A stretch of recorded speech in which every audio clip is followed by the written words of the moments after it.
بہو کو کیسا ہونا چاہیے؟ شروع میں بچپن میں تو کوئی مسئلہ ہی نہیں ہے، جب وہ اتنی سی چھوٹی سی بیٹی ہوتی ہے 12 13 14 سال کی ہو جاتی ہے تو ماں باپ کو ٹینشن تھوڑا سا شروع ہو جاتا ہے کہ بیٹی کی شادی کرنی ہے۔ اب تک یہ شفقت و محبت لیتی رہی ہے، اب اس کا دینے کا وقت آیا ہے۔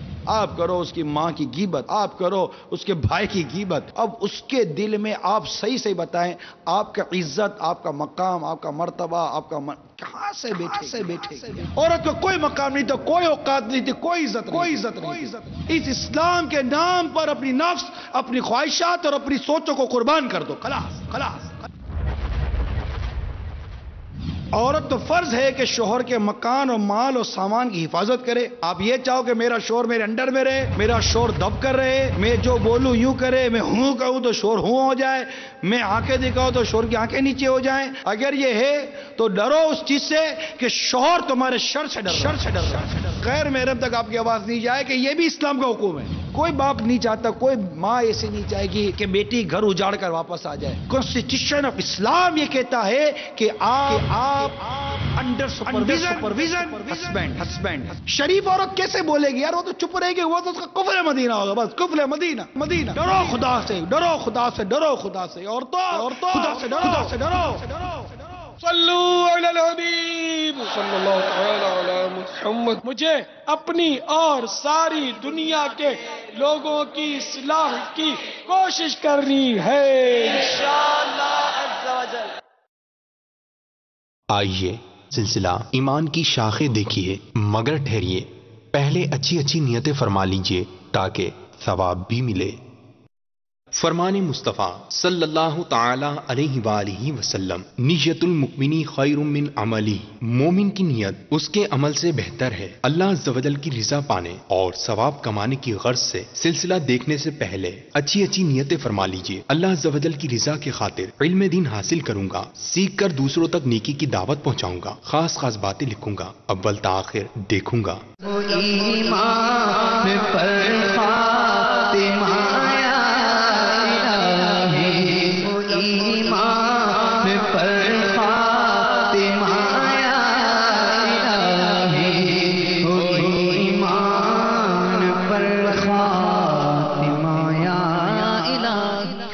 رب العالمین والصلاة والسلام علی سید المرسلین، اما بعد فاعوذ باللہ من الشیطان الرجیم، بسم اللہ الرحمن الرحیم۔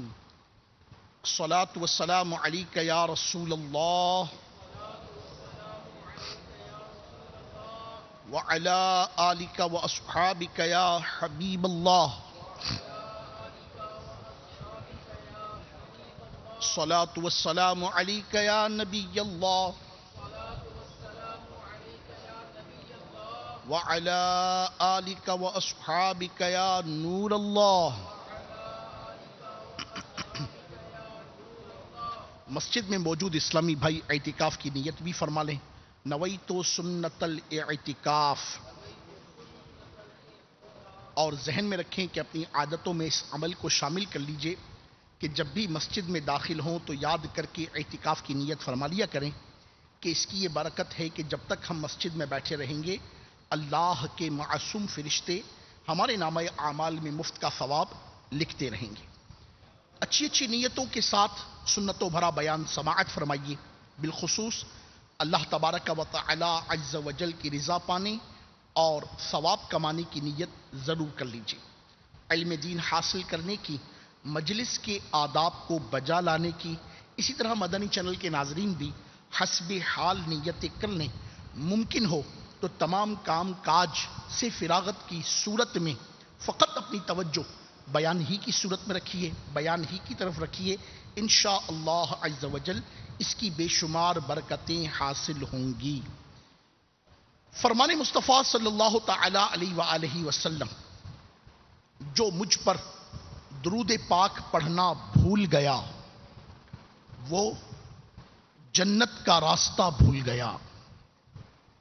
صلو علی الحبیب صلی اللہ تعالی علی محمد وعلی آلہ وصحبہ وبارک وسلم۔ توبوا الی اللہ استغفر اللہ۔ صلو علی الحبیب صلی اللہ تعالی علی محمد وعلی آلہ وصحبہ وبارک وسلم۔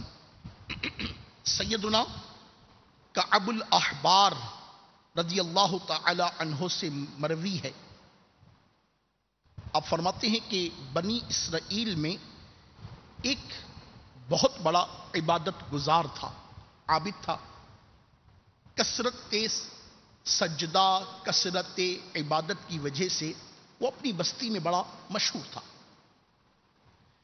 اللہ کی جناب میں اس کا مقام یہ تھا کہ اس کا شمار صدیق یعنی اول درجے کے ولی کے منصب پر آپ فائز تھے۔ شان یہ تھی کہ خانقاہ پر بادشاہ حاضر ہو کر حاجت دریافت کرتا مگر آپ منع کر دیتے۔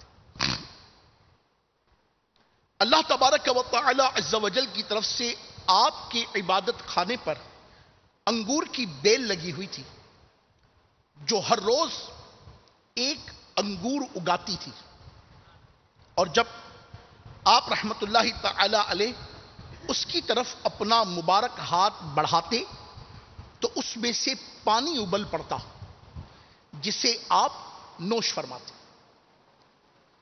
اسی طرح سے سال ہا سال سے آپ کا یہ معمول تھا، آپ اپنی عبادت خانے میں رب العالمین عز و جل کی عبادت میں مصروف رہتے، اور مولا جل مجدہ نے آپ کے رزق کا یہ اہتمام فرما رکھا تھا۔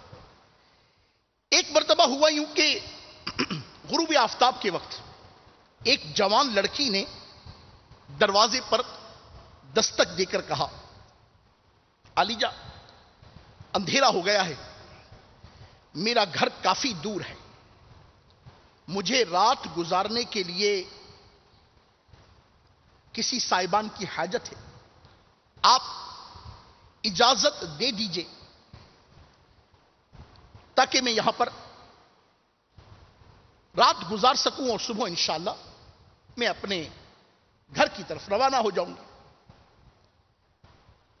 آپ نے اس پر ترس کھاتے ہوئے اسے اپنی خانقاہ میں پناہ دے دی۔ رات جب گہری ہوئی تو وہ ایک دم گلے پڑ گئی کہ میرے ساتھ منہ کالا کرو، یہاں تک کہ معاذ اللہ اس نے اپنے وجود سے اپنے کپڑوں کو جدا کر دیا۔ آپ رحمت اللہ تعالی علیہ نے فوراً آنکھیں بند کر لیں اور اس کو کپڑے پہننے کا حکم دیا، مگر وہ نہ مانی بلکہ برابر مطالبہ کرتی رہی۔ آپ نے مضطرب ہو کر اپنے نفس سے پوچھا، اے نفس تو کیا چاہتا ہے؟ اس نے کہا، خدا کی قسم میں تو اس نادر موقع سے فائدہ اٹھانا چاہتا ہوں۔ فرمایا، تیرا ناس ہو، کیا تو میری عمر بھر کی عبادت ضائع کرنے کا امیدوار ہے؟ کیا تو طالب عذاب نار ہے؟ کیا تو دوزخ کے گندھک کے لباس کا خواستگار ہے؟ کیا تو جہنم کے سانپوں اور بچھوؤں کا طلبگار ہے؟ یاد رکھ، بدکار کو منہ کے بل گھسیٹ کر جہنم کے گہرے غار میں جھونک دیا جائے گا۔ مگر اس بدنیت لڑکی کے ساتھ ساتھ نفس نے بھی اپنی تحریک برابر جاری رکھی۔ آپ رحمت اللہ تعالی علیہ نے اپنے نفس سے فرمایا، چل پہلے تجربہ کر لے کہ تو دنیا کی معمولی آگ بھی برداشت کر سکتا ہے یا نہیں۔ یہ کہہ کر آپ رحمت اللہ تعالی علیہ نے جلتے ہوئے چراغ پر ہاتھ رکھ دیا، مگر قدرت خدا وہ نہ جلا۔ آپ رحمت اللہ تعالی علیہ نے جلال میں آ کر پکارا، اے آگ تجھے کیا ہو گیا ہے، تو کیوں نہیں جلاتی؟ اس پر آگ نے پہلے انگوٹھا جلایا، پھر انگلیوں کو پگھلایا، حتیٰ کہ ہاتھ کا سارا پنجہ کھا گئی۔ یہ درد انگیز منظر دیکھ کر اس لڑکی پر ایک دم خوف طاری ہوا۔ اس کے منہ سے ایک زوردار چیخ بلند ہو کر فضا کی پنہائیوں میں گم ہو گئی۔ وہ دھڑام سے گری اور اس کی روح قفس عنصری سے پرواز کر گئی۔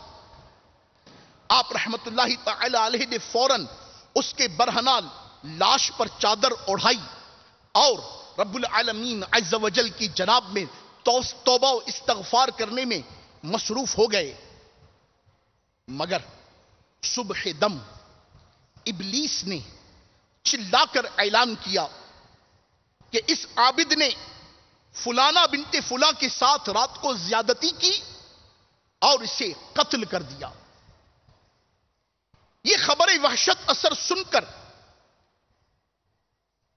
جہاں پوری بستی پر حیرت تھی، وہیں اس کی تعظیم و تکریم کرنے والے بادشاہ پر بھی گویا قیامت ٹوٹ پڑی. وہ آگ بگولا ہو کر سپاہیوں کے ساتھ عابد کی خانقاہ کی طرف آ پہنچا. جب وہاں سے واقعی لڑکی کی برہنہ لاش برآمد ہوئی تو پھر کیا تھا؟ عابد کے گلے میں زنجیر ڈال کر گھسیٹ کر اسے اپنی عبادت گاہ سے باہر نکالا گیا اور پھر سپاہیوں نے خانقاہ کی اینٹ سے اینٹ بجا دی. وہ عابد صبر و شکیبائی کا دامن تھامے رہے، یہاں تک کہ انہوں نے اپنا وہ جلا ہوا ہاتھ بھی کپڑے میں چھپا رکھا اور کسی پر ظاہر نہ ہونے دیا. اس وقت یہ دستور تھا کہ زنا کرنے والے کو یعنی بدکاری کرنے والے کو آرے سے چیر کر 2 ٹکڑے کر دیا جاتا تھا. چنانچہ بادشاہ کے حکم سے اس عابد کے سر پر بھی آرا رکھ کر اس کے بدن کے 2 پرکالے کر دیے گئے. اللہ کی قدرت دیکھیے کہ عابد کی وفات ہو جانے کے بعد اللہ تبارک و تعالی عز و جل نے اس عورت کو زندہ کیا اور اس نے از ابتدا تا انتہا ساری روداد بادشاہ اور پوری بستی والوں کو سنائی. اللہ اکبر، اللہ اکبر. جب آپ رحمت اللہ تعالی علیہ کے واقعی ہاتھ سے کپڑا ہٹایا گیا تو لڑکی کے بیان کے مطابق واقعی وہ پورا جلا ہوا تھا. اس کے بعد لڑکی قدرت خدا سے حسب سابق پھر مردہ ہو گئی. حیرت انگیز حقیقت سن کر لوگوں کے سر عقیدت سے جھک گئے اور خوش نصیب عابد کی اس دردناک رحلت پر سبھی تأسف و حسرت کرنے لگے. جب ان کے لیے قبر کھودی گئی تو اس سے مشک و عنبر کی لپٹیں آنے لگی. جو ہی دونوں کے جنازے لائے گئے تو آسمان سے صدا آنے لگی، صبر کرو یہاں تک کہ فرشتے ان کا نماز جنازہ پڑھ لیں.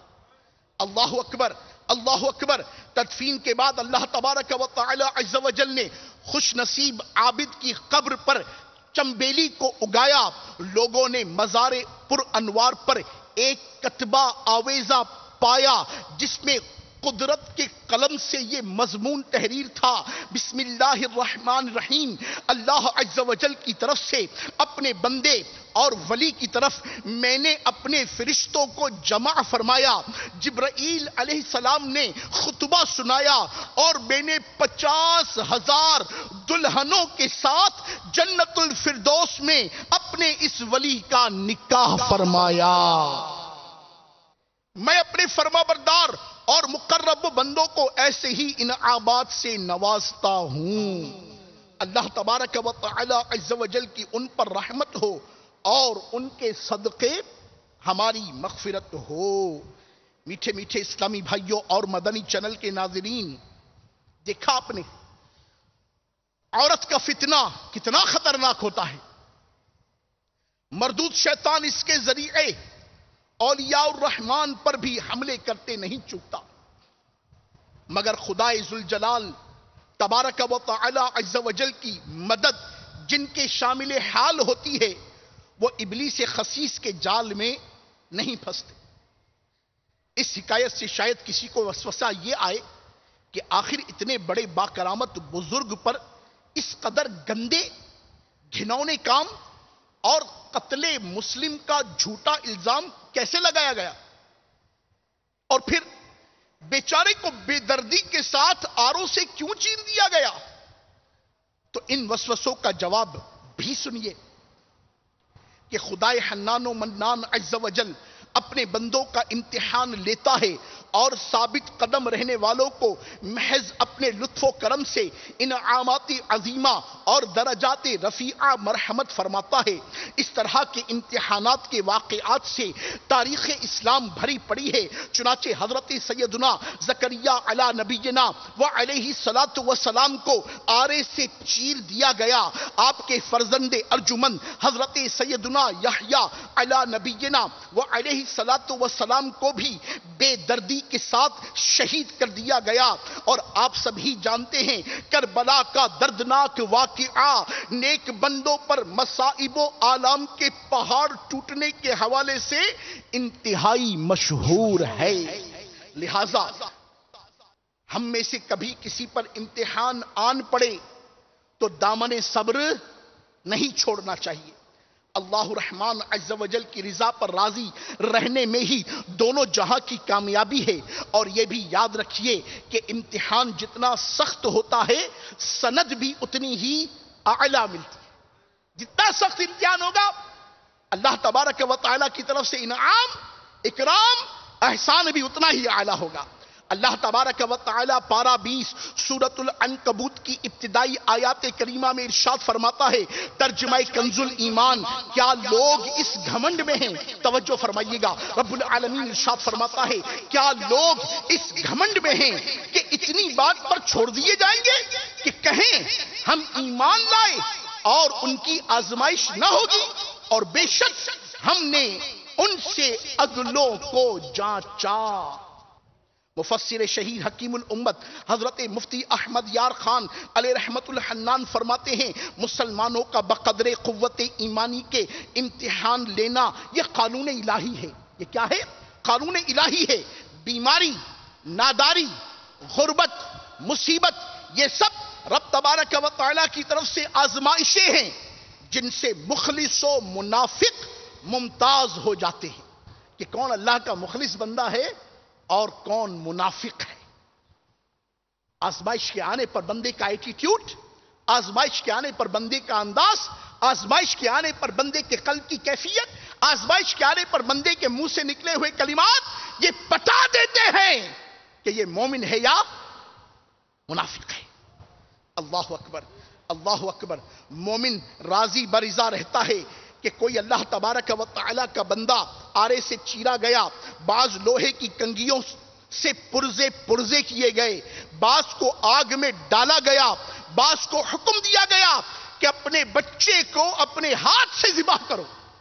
یاد ہے آپ کو سیدنا ابراہیم علی نبینا و علیہ الصلوۃ والسلام کی آزمائش کیسے ہوئی کہ اپنے بیٹے، لاڈلے بیٹے، پیارے بیٹے، چہیتے بیٹے، سوہنے بیٹے سیدنا اسماعیل علی نبینا و علیہ الصلوۃ والسلام کو اپنے ہاتھوں سے ذبح کرو۔ باپ کے لیے کیسا امتحان ہے، ہاں باپ کے لیے کیسا امتحان ہے۔ مگر قربان جائیے ان لوگوں کے، مگر وہ حضرات استقامت کے پہاڑ ثابت ہوئے۔ وہ عشق حقیقی کی لذت نہیں پا سکتا، وہ عشق حقیقی کی لذت نہیں پا سکتا جو رنج و مصیبت سے دو چار نہیں ہوتا۔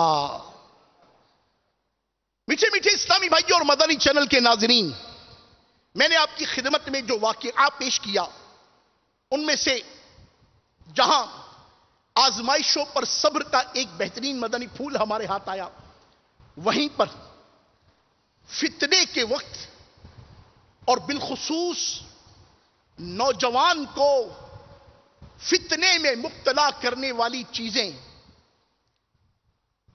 نگاہوں کے ذریعے، غیر محرم عورت کے ذریعے، امرت کے ذریعے، اور نہ جانے کتنے ایسے عوامل ہیں کہ جن کی وجہ سے آج کا نوجوان اپنی زندگی کو، اپنی جوانی کو، اپنی جوانی کے جوہر کو، گوہر کو، سب سے قیمتی ترین اثاثہ وقت کو، اپنے مال کو، اپنے والدین کی امیدوں کو، اپنے خاندان کی توقعات کو، سب کو پسے پشت ڈال کر، بالائے طاق رکھ کر آج ہمارے معاشرے کا نوجوانوں میں پایا جانے والا سب سے بڑا فتنہ عشق مجازی ہے، جسے ہم لو افیئر کہتے ہیں۔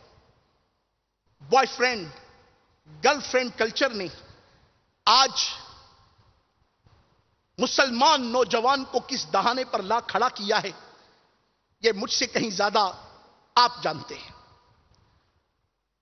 ایک وہ عابد تھے کہ جنہیں اس طرح آسانی سے گناہ کرنے کا موقع میسر آیا، اس پر انہوں نے اپنے رب کی جناب میں کس طرح سے توبہ کی، اپنے نفس کو اس گناہ سے کیسے روکا، اور آج اس کے برعکس، اس کے اگینسٹ آج سوسائٹی میں نوجوان کی کیفیت ہمارے سامنے ہے۔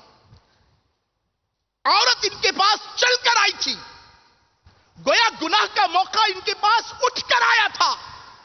ہمارا آج کا نوجوان گناہ کے مواقع تلاش کرنا شروع کرتا ہے، اور پھر بدقسمتی سے حالات آپ کے سامنے ہیں، کس نہج پر ہیں۔ بہت نازک دور ہے، مخلوق تعلیم وغیرہ کے باعث شرم و حیا کا تصور مٹتا جا رہا ہے، عشق بازی عام ہے، تباہی مچی ہوئی ہے۔ آج کل عشق مجازی کی خوب ہوا چل رہی ہے۔ اس کی سب سے بڑی وجہ اکثر مسلمانوں میں اسلامی معلومات کی کمی اور دینی ماحول سے دوری ہے۔ اسی سبب سے ہر طرف گناہوں کا سیلاب امنڈ آیا ہے۔ ٹی وی، وی سی ڈی، ڈی وی ڈی، انٹرنیٹ، بلکہ اب تو اسمارٹ فونز کے ذریعے سے بھی عشقیہ فلموں اور فسقیہ ڈراموں کو دیکھ کر یا عشق بازیوں کی مبالغہ آمیز اخباری خبروں، نیز ناولوں، بازاری ماہناموں، ڈائجسٹوں میں فرضی عشقیہ افسانوں کو پڑھ کر، یا کالجوں اور یونیورسٹیوں کی مخلوط جہاں لڑکا لڑکی ساتھ ہوں ایسی کلاسوں میں بیٹھ کر، یا نامحرم رشتہ داروں کے ساتھ خلط ملط ہو کر آپس میں بے تکلفی کے دلدل کے اندر اتر کر اکثر نوجوانوں کو کسی نہ کسی سے عشق ہو جاتا ہے۔ پہلے یک طرفہ ہوتا ہے، پھر جب فریق اول فریق ثانی کو مطلع کرتا ہے تو بعض اوقات یہ دو طرفہ ہو جاتا ہے، اور پھر عموماً گناہ و عصیاں کا طوفان کھڑا ہو جاتا ہے۔ فون پر جی بھر کر بے شرمانہ بات بلکہ بے حجابانہ ملاقات کے سلسلے ہوتے ہیں۔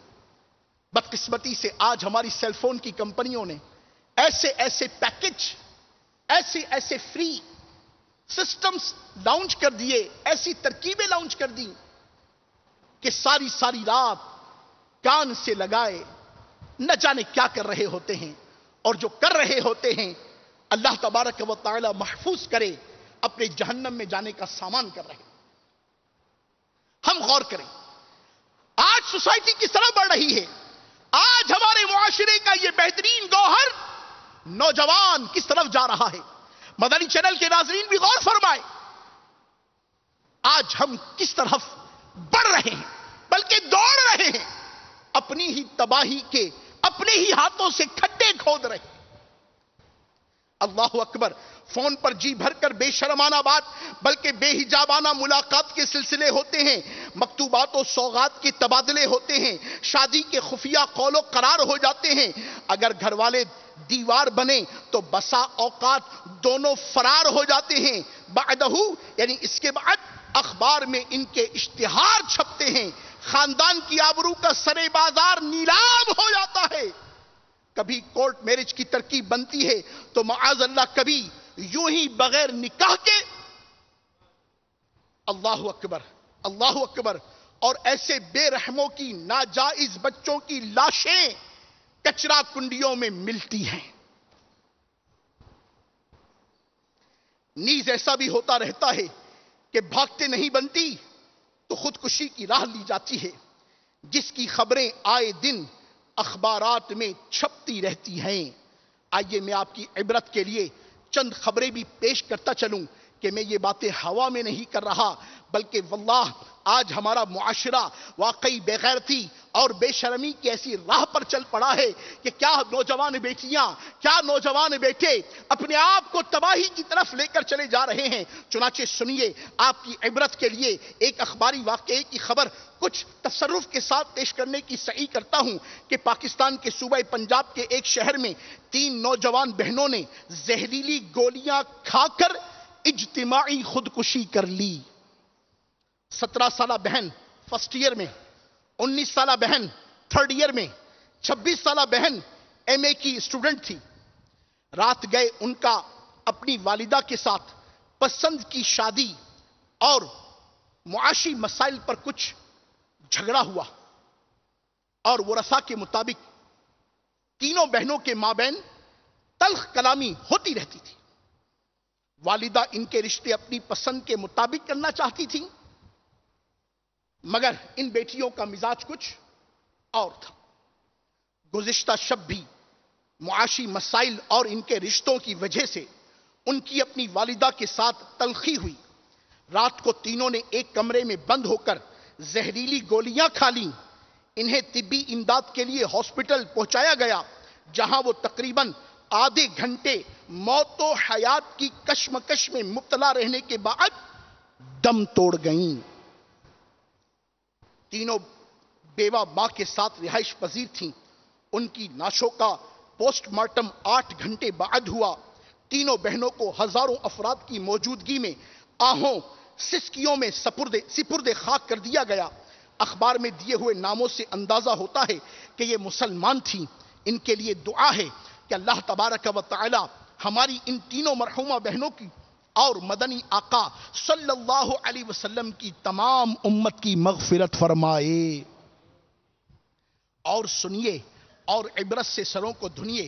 چنانچہ کراچی ہی کے ایک روزنامے کی مزید 2 خبریں سماعت فرمائیے، جنہیں میں کچھ تصرف کے ساتھ پیش کرنے کی سعی کرتا ہوں کہ پسند کی شادی نہ ہونے پر ایک نوجوان نے زہر پی لیا۔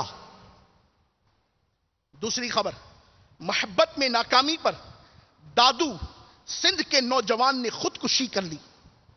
اس طرح کی اموات بھی بڑی حسرت ناک ہوتی ہیں۔ میٹھے میٹھے اسلامی بھائیوں اور مدنی چینل کے ناظرین، یہ عشق مجازی، لو افیئرز، آج جو ہمارے معاشرے کے نوجوان کی رگوں پہ میں سرایت کر رہا ہے، اور میں کہوں کہ ہر دوسرا نوجوان مبالغہ کر کسی نہ کسی انداز سے اس میں انوالو ہوتا چلا جا رہا ہے۔ آخر اس کے اسباب کیا ہیں؟ ایک نگاہ اس کے اسباب پر ڈالنے کی سعی کرتا ہوں۔ چنانچہ اس کے اسباب میں ہے کہ عریانی و فحاشی، مخلوط تعلیم، بے پردگی، فلم بینی، ناولوں اور اخبارات کے عشقیہ و فسقیہ مضامین کا مطالعہ عشق مجازی کے اسباب ہیں۔ پھر ایک اور چیز کی طرف آپ کی توجہ دلاؤں، جو اس قدر گھناؤنا کہ بات چھوڑ دیں کہ انڈو پاک کا یہ معاشرہ حقیقتاً ایسا نہیں ہے۔ ہماری سوسائٹی، ہمارا کلچر، ہماری تہذیب، ہمارا تمدن، ہماری ثقافت، ہمارا دین، ہمارا مذہب، ہماری ملت، ان تمام چیزوں سے بہت پاک ہے، مگر مغربی تہذیب، مغربی تمدن، مغربی کلچر، ابلیس لعین کے ہتھ کنڈے، یہود و نصارہ کی پرانی سازشوں کے تحت آج ہمارا میڈیا اور میڈیا پر دکھائے جانے والے مارننگ شوز، صبح اٹھتے ہی کبھی ایک وقت ہوا کرتا تھا کہ مسلمان کے گھر میں چلیے برکت کے ہی نام پر قرآن تو پڑھا جاتا تھا، قرآن تو سنا جاتا تھا، قرآن تو ٹیپ ریکارڈر پر ہی آن کر کے گھر والے، دکان والے، فیکٹری والے، کارخانے والے اپنے اپنے کاموں پر جانے سے پہلے، ناشتے سے پہلے کم از کم قرآن کریم کی تلاوت تو سنا کرتے تھے۔ آج بے غیرتی نے اتنے قدم جمائے اور ہمارے معاشرے کی نسوں میں ایسے قدم گاڑے کہ جیسے ہی آج آپ ٹی وی آن کرتے ہیں تو ہر چینل پر اس کا اپنا ایک مارننگ شو آ رہا ہوتا ہے. وہ مارننگ شو نہیں، وہ شیطانی شو کے نام پر نوجوان ہوسٹ، اس کے نوجوان گیسٹ آپس میں بدتمیزی، بد اخلاقی، بد لحاظی، بے مروتی کا ایسا پیسٹ بنا رہے ہوتے ہیں کہ جس سے ہمارے نوجوان کو بے شرمی کا ٹیسٹ ملتا ہے. اور یہ سب آپ کے سامنے ہے. وہ جو شادیاں ہمارے کلچر میں ہیں، ایسی شادیاں جو وہ دکھاتے ہیں وہ ہمارے کلچر کا حصہ نہیں ہوتی. وہ جو ہمارے گھروں میں، ہمارے خاندانوں میں، ہمارے قبیلوں میں، ہمارے صوبوں کی روایات ہیں، مگر انہیں جس بے ڈھنگے انداز سے ایکسپوز کیا جا رہا ہوتا ہے، اس کے پیچھے ان کے آبجیکٹس کیا ہوتے ہیں، ان کے پیچھے ان کے مقاصد کیا ہوتے ہیں، ان کے پیچھے آخر ان کی چھپی ہوئی وہ مشن کی تکمیل کیا ہوتی ہے. نتیجہ صرف بے حیائی ہے، نتیجہ صرف نوجوانوں کے ذہن و قلوب میں فساد ہے، نتیجہ صرف بے شرمی کی طرف بڑھتے قدم ہیں، نتیجہ صرف نامحرم عورتوں میں دلچسپی ہے، نتیجہ صرف کوئی نہ کوئی ایسا سبب ڈھونڈنا ہے کہ میں کیوں معاذ اللہ ثم معاذ اللہ محروم رہ جاؤں. اللہ اکبر. میڈیا پر اس موضوع پر ڈرامے، فلمیں، گرل فرینڈ اور بوائے فرینڈ کا کلچر کا فروغ، جب تک لو سٹوری نہ ہو، نکاح سے قبل جب تک طرفین کی خرافات پر مشتمل کہانیوں کی اقساط نہ ہو، یہ مارننگ شوز ہوں، یہ ڈرامے ہوں، یہ فلمیں ہوں، اگر آپ تنقید کے ساتھ ان کا جائزہ لیں تو معلوم چلے گا ان کے مقاصد فقط فساد، فساد اور فساد ہے. کیا کیفیات ہیں؟ جب تک لو سٹوری نہ ہو، نکاح سے قبل جب تک طرفین کی خرافات پر مشتمل کہانیوں کی ساتھ نہ ہو، اس میں ٹریجڈی، سسپینس، ایکشن نہ ہو، یہاں تک کہ بے غیرتی اور بے شرمی سے بھرپور ناچ رنگ نہ ہو، بلکہ اس سے بھی دو ہاتھ آگے معاذ اللہ ثم معاذ اللہ برہنگی اور بے حیائی کی تمام حدود کو توڑتے ہوئے سین نہ ہو، لگتا ہی نہیں کہ مزے کی مووی ہے. اللہ اکبر، اللہ اکبر. آہ، 100 کروڑ آہ. جو کچھ ہم ٹی وی کی اسکرین پر دیکھتے ہیں، اس کے اثرات ہم پر کس قدر مرتب ہوتے ہیں، آئے دن اخبارات میں اس کے نظارے دیکھنے سننے کو مل ہی جاتے ہیں. اسی پر اکتفا نہیں بلکہ بے شرمی اور بے غیرتی اس حد تک بڑھی اور اس پر ندامت نہیں، غرور ہے، تکبر ہے، پراؤڈ کے ساتھ پیش کیا جا رہا ہے. اور یہ سب چیزیں ہماری ذہنی پسماندگی اور روحانی طور پر گویا ہماری پژمردگی کو ظاہر کر رہی ہیں. یہ اسباب ہیں معاشرے کی جڑوں میں اترتے ہوئے اس عشق مجازی کے. اور آپ کے سامنے یہ ٹی وی کی اسکرین، اے کاش کیسا ہوتا کہ ہم صرف مدنی چینل دیکھتے ہیں. اے کاش کیسا ہوتا. مگر ہماری حالتیں اتنی پانی سے پتلی ہو چکی ہیں کہ مدنی چینل بھی اب ہم برکت کے طور پر ہی دیکھتے ہیں. مدنی چینل کب چلتا ہے؟ جب کمرے میں کوئی نہیں ہوتا. چلو مدنی چینل چلتا رہے. جیسے ہی کمرے میں آیا، زید آیا، اس نے اپنے مزاج کے مطابق ریموٹ کا بٹن اٹھایا، اور اپنے بٹن پہ جا کے رکھا اور اپنے مزاج کی چیز دیکھنے لگا. میرا ٹائم آف ہوا، میں اپنے کمرے کی طرف چل پڑا. بقر آیا، اس نے اپنے مزاج کی چیز لگائی. نیا آیا، اس نے اپنے مزاج کی چیز لگائی. ہر ایک نے اپنے مزاج کے مطابق کچھ نہ کچھ لگایا. اور جب کوئی نہ رہا تو کیا دیکھے؟ یہ حالت. آپ بتائیے ہم کہاں جائیں؟ جبکہ ہونا کیا چاہیے تھا؟ دیکھنا کیا چاہیے تھا؟ ترکیب کیا ہونی چاہیے تھی؟ ترجیح کیا ہونی چاہیے تھی؟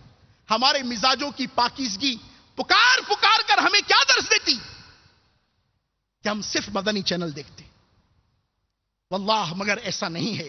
اللہ تبارک و تعالی عز و جل پیارے حبیب صلی اللہ علیہ وبارک وسلم کے صدقے ہمارے ایمان کی حفاظت فرمائے، ہمیں ان بے حیائیوں سے بچائے۔ امیر اہل سنت دامت برکاتہم العالیہ نے عشق مجازی کے اسباب میں ایک سبب اور لکھا جو انتہائی توجہ طلب ہے۔ آپ فرماتے ہیں لاشعوری کی عمر میں ایک ساتھ کھیلنے والے بچے اور بچیاں بھی بچپن کی دوستی کی وجہ سے اس میں مبتلا ہو سکتے ہیں۔ کیسا ریزن باپا نے ارشاد فرمایا؟ لاشعوری کی عمر ہوتی، ننا منا پن ہوتا ہے، اس میں کزن آپس میں کھیل رہے ہوتے ہیں، وہ بچپن لڑک پن میں تبدیل ہوتا ہے۔ وہ لڑک پن جب جوانی کی دہلیز پر آتا ہے تو ہونا تو یہ چاہیے تھا کہ بچپن کی ملاقاتیں بچپن میں ختم ہو جاتی، لاشعوری کے معاملات لاشعوری میں ہی ختم ہو جاتے، مگر ایسا نہیں ہوتا۔ باپا کریم دامت برکاتہم العالیہ توجہ دلا رہے ہیں، چنانچہ میں باپا کے الفاظ بھی نہیں پڑھ کر سنانے کی سعی کرتا ہوں۔ لاشعوری کی عمر میں ایک ساتھ کھیلنے والے بچے اور بچیاں بھی بچپن کی دوستی کی وجہ سے اس میں مبتلا ہو سکتے ہیں۔ والدین اگر شروع ہی سے اپنے بچوں کو غیروں بلکہ قریب ترین عزیزوں بلکہ سگے بھائی بہنوں تک کی بچیوں کے ساتھ اور اس طرح اپنی منیوں کو دوسروں کے منوں کے ساتھ کھیلنے سے باز رکھنے میں کامیاب ہو جائیں اور بیان کردہ دیگر اسباب سے بچانے کی بھی سعی کریں تو عشق مجازی سے کافی حد تک چھٹکارا مل سکتا ہے۔ بچوں کو بچپن ہی سے اللہ تبارک و تعالی اور اس کے پیارے حبیب صلی اللہ علیہ وسلم کی محبت کا درس دینا چاہیے۔ اگر کسی کے دل میں حقیقی معنوں میں محبت رسول صلی اللہ علیہ وسلم جاگزی ہو گئی تو انشاءاللہ عز و جل عشق مجازی سے محفوظ ہو جائے گا۔ محبت غیر کی دل سے نکالو یا رسول اللہ، محبت غیر کی دل سے نکالو یا رسول اللہ، مجھے اپنا ہی دیوانہ بنا لو یا رسول اللہ۔ صلو علی الحبیب صلی اللہ تعالی علی محمد وعلی آلہ وصحبہ وبارک وسلم۔ اب میں اپنی قوم کی بیٹیوں سے اپنی اسلامی بہنوں سے بھی کچھ عرض کرتا ہوں۔ آپ کا یہ بے پردگی کا مظاہرہ کرنا، آپ کا یہ شرعی پردے میں نہ ہونا، آپ کا یہ منہ اٹھا کر یوں ہی گھر سے چل پڑنا، چاہے پڑوس میں جانا، چاہے برابر والے گھر میں ہی کسی ضرورت کے تحت جانا، چاہے اپنے ہی بلڈنگ میں اپنے ہی اپارٹمنٹ میں اوپر کے فلور کی طرف جانا یا نیچے کے فلور کی طرف جانا، مگر اس کے شرعی تقاضے پورے نہ کرنا، یہ بھی کسی کے دل میں آپ کے لیے جگہ پیدا کرتا ہے اور یہ بھی فساد کا سبب بنتا ہے۔ آج معاشرے میں بے پردگی عام ہے، ایسی عام ہے، ایسی عام ہے کہ خود آم مہنگا ہے۔ آم سمجھتے ہیں نا، مینگو، یہ مینگو تو مہنگا ہو گیا مگر بے پردگی عام ہو گئی۔ آدمی آم خریدتے ہوئے اپنی جیب کو ٹٹولتا ہے مگر کسی غیر محرم کو تکتے ہوئے اسے کوئی تکلیف نہیں ہوتی۔ اتنی عام ہو چکی بے پردگی۔ ہم سب غور کریں، میں اپنے گھر بار پر غور کروں، آپ اپنے گھر بار پر غور کریں، مدنی چینل کا ہر ناظر بلکہ ہر ناظرہ اسلامی بہن بھی غور کرے کہ بے پردگی کو بڑھانے میں میرا کردار کیا ہے، اور آپ کی یہ بے پردگی کسی کے دل میں، کسی کے ذہن میں جو وساوس لے کر آ رہی ہے۔ مردوں کو ایسا نہیں کرنا چاہیے، نوجوانوں کو اس طرف نہیں لپکنا چاہیے، ان کو اپنے قلوب کو سنبھال کر رکھنا چاہیے، اپنی نگاہوں کو جھکا کر رکھنا چاہیے کہ یہ قرآن کا حکم ہے، اپنی نگاہوں کو جھکا لو۔ وہیں قرآن نے آپ کو پردے کی تعلیم دی ہے، قرآن نے آپ کو گھر میں ٹھہرے رہنے کی تعلیم دی ہے، قرآن نے آپ کو اگر ضرورتاً، شریعت نے آپ کو اگر ضرورتاً گھر سے نکلنا ہو تو اس کے تقاضے بیان فرمائے ہیں۔ آپ خوب غور کیجئے کہ عشق مجازی کو پروان چڑھانے میں آج بے پردگی کا کتنا ہاتھ ہے، ہاتھ نہیں بے پردگی خود پوری کتنی انوالو ہے یہ آپ خوب غور کر سکتے ہیں. چنانچہ اللہ تبارک و تعالی ہمارے حال پر رحم کرے. اے امت محبوب صلی اللہ علیہ وسلم کے نوجوانوں، اپنے آپ کو پہچانو، اپنی قدر و منزلت کو پہچانو. بالخصوص اے امت محبوب علیہ الصلوۃ والسلام کی بیٹیوں، اے اسلامی بہنوں، آپ کیوں بے پردہ ہو گئیں؟ آپ کیوں نفس کے دھوکے میں آ گئیں؟ آپ کیوں ملعون شیطان کے ہاتھوں کا کھلونا بن گئیں؟ ایک درد مند اپنے اشعار میں اس کیفیت کا اظہار کچھ یوں کرتے ہیں جنہیں امیر علیہ سنت نے تحریر فرمایا ہے. چنانچہ باپا کریم دامت برکاتہ العالیہ لکھتے ہیں، یہ شرح آیے عصمت ہے جو ہے بیش نہ کم، دل و نظر کی تباہی ہے قرب نامحرم. دل و نظر کی تباہی ہے قرب نامحرم. حیا ہے آنکھ میں باقی نہ دل میں خوف خدا. حیا ہے آنکھ میں باقی نہ دل میں خوف خدا. بہت دنوں سے نظام حیات ہے برہم. یہ سیر گاہیں کے مقتل ہیں شرم و غیرت کے. آج ہم اپنی ہی بیٹیوں کو لے کر، اپنی ہی بیویوں کو لے کر، اپنی ہی فیملی کو لے کر ان سیرگاہوں کی طرف چل پڑتے ہیں جہاں انٹرمنگلنگ آف سیکسز ہے، جہاں پر اختلاط ہے مردوں اور عورتوں کا، جہاں پر بے شرمی اور بے حیائی کی بنیادیں مضبوط ہو کی رہی ہیں. اور اس میں میں اور آپ اپنا اپنا حصہ ڈالنے کے لیے ویکینڈ پر نکل پڑتے ہیں، سمر ویکیشن پر نکل پڑتے ہیں، ونٹر ویکیشن پر نکل پڑتے ہیں، موقع تلاشتے نہیں کہ نکل پڑتے ہیں. یہ کیا ہے؟ باپا فرماتے ہیں یہ سیر گاہیں کے مقتل ہیں شرم و غیرت کے. یہ معصیت کے مناظر ہیں زینت عالم. یہ نیم باز سا برقع، یہ دیدہ زیب نقاب. ہمارے ہاں برقعے کا انداز بدل گیا، ہمارے ہاں نقاب کا انداز بدل گیا. اب ہم فینسی برقعے کو پردے کا نام دیتے ہیں. وہ کہتے ہیں یہ نیم باز سا برقع، یہ دیدہ زیب نقاب. جھلک رہا ہے جھلا جھل قمیص کا ریشم. نہ دیکھ رشک سے تہذیب کی نمائش کو، نہ دیکھ رشک سے تہذیب کی نمائش کو، کہ سارے پھول یہ کاغذ کے ہیں خدا کی قسم. وہی ہے راہ تیرے عزم و شوق کی منزل، وہی ہے راہ تیرے عزم و شوق کی منزل. جہاں ہے عائشہ و فاطمہ کے نقش قدم. تیری حیات ہے کردار رابعہ بصری، تیری حیات ہے کردار رابعہ بصری. تیرے فسانے کا موضوع عصمت مریم. کہ تجھے تو سیدہ مریم رضی اللہ تعالی عنہا کی عصمت، سیدہ رابعہ رضی اللہ تعالی عنہا کے کردار، سیدہ عائشہ رضی اللہ تعالی عنہا کے نقش قدم، سیدہ فاطمہ الزہرا رضی اللہ تعالی عنہا کے نقش قدم پر چلنا تھا. یہ تو کس طرف چل پڑی؟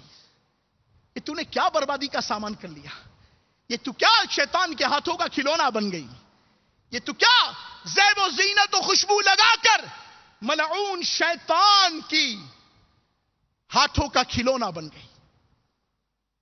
اے میرے میٹھے میٹھے اسلامی بھائیوں اور مدنی چینل کے ناظرین، خوب غور فرمائیے.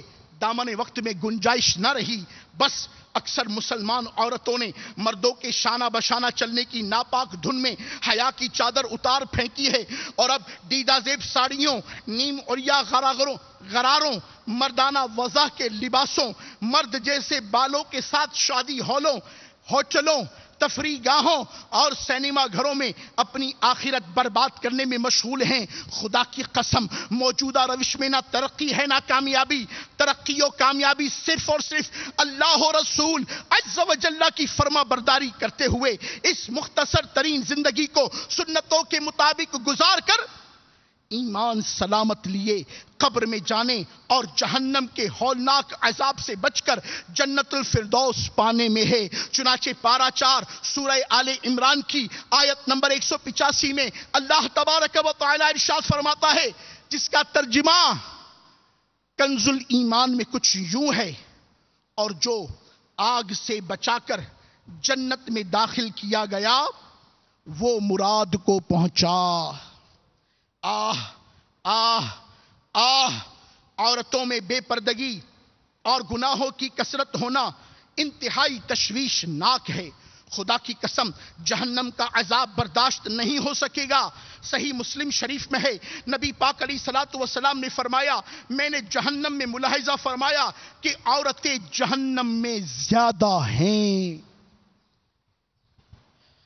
اے میرے اسلامی بھائیوں، اپنے گھر کی عورتوں کے متعلق سوچئے۔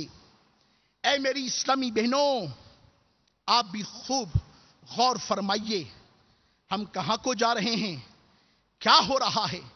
یہ لو افیئرس میں پڑھ کر اپنی زندگی، اپنی جوانی، اپنے معاشرے سب کو تباہی کے دہانے پر لا کھڑا کیا گیا ہے۔ وقت ختم ہو گیا، آپ کے سامنے پیغام دینے والا آ گیا۔ واللہ اسی کو مثال سمجھیے کہ جس طرح بیان کا وقت ختم ہوا، چاہتے نہ چاہتے مجھے سمیٹنا پڑ رہا ہے۔ یہ میں نے کتاب کو بند کیا، یہ میں نے کتاب کو بند کیا، یہ میں نے کتاب کو بند کیا، اب میں رخصت لے رہا ہوں۔ واللہ بالکل اسی طریقے سے یہ زندگی کے سارے کھاتے بند ہوں گے۔ ایک پیغام دینے والا آئے گا، چلو، اور ہم جناب سے مرحوم ہوں گے، اپنے 2 پیروں سے 4 کندھوں کی طرف ہوں گے، اپنے گھر سے شہر خاموشہ کی طرف چل پڑے ہوں گے، اپنے اے سی والے شاندار کمروں سے اٹھ کر اس 2 گز کی زمین میں پڑے ہوں گے کہ جہاں پر رات کے سناٹے میں جاتے ہوئے، جانا تو بہت دور کی بات، سوچتے ہوئے بھی ہول اٹھتا ہے۔ اے میری نازک اسلامی بہنوں، چھپکلی آ جائے تم پریشان ہو جاتی ہو، کچن میں کوکروچ آ جائے تو تم ٹینشن میں آ جاتی ہو۔ غور تو کرو، یہ بے پردگی، یہ بے شرمی، یہ بے حیائی، یہ بدتمیزی، اے میرے نوجوان بھائیوں، یہ آپ کا ٹیلی فونوں پر ساری رات لگے لینا، یہ ایسے سافٹ ویئر، ایسی ویڈیوز کا حصول کہ جسی باغیرت کے سامنے اگر انہیں دیکھا جائے تو شرم کے مارے پانی پانی ہو جائے۔ آپ کے موبائل فون میں ایسی ویڈیوز کیا آپ کو شبہ دیتی ہیں؟ کیا آپ کو لائق ہیں؟ نہیں، تم تو امت محبوب کے نوجوان ہو، تم تو مصطفیٰ کریم کی امت کا سرمایہ ہو۔ آؤ، پلٹ آؤ کہ دعوت اسلامی تمہیں پیغام اصلاح پیش کر رہی ہے۔ اس مدنی ماحول سے وابستہ ہو جائیے، ہفتہ وار اجتماع میں پابندی سے شرکت فرمائیے، مدنی قافلوں کے مسافر ہو جائیے، مدنی انعامات کے عامل ہو جائیے، ایک مومن کامل ہو جائیے، اللہ تبارک و تعالیٰ کی رحمت کے گروہ میں شامل ہو جائیے کہ اسی میں دنیا اور آخرت کی کامیابی ہے۔ اللہ ہم سب کو عمل کی توفیق عطا فرمائے۔ صلو علی الحبیب صلی اللہ علیہ وسلم۔ ایمان پر